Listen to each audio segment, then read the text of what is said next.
डेंग्या आज पार्टी करून का बे? त्याच्या भोकाची पार्टी बे. इकडे एक दाना पैसे नसेत ना पार्टी करून म्हणतेस. बेटा पार्टी करावासाठी तुला का आपला घरदारी का लागेल का? 50-50 रुपये तर लागतात. तुझा बाप बसलाय ना तिथे 50 रुपयात तुला मटण देईल. बेटा दुपट बाई 50-50 काढून ते तिघाचे 150 रुपये होते ना. का 150 रुपयात एक कोंबडी नाहीये का? हो येते ना ते पिच न हगी पांढरी बायलर. तर मग 150 रुपयात तुला का आणू बकरा?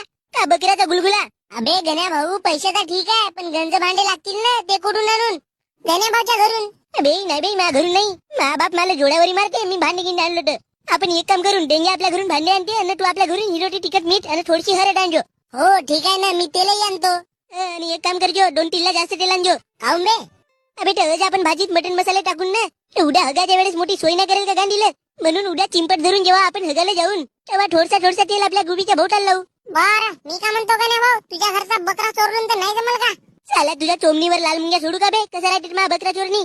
एक काम करा 200 काढा खेकडे अनुदारी.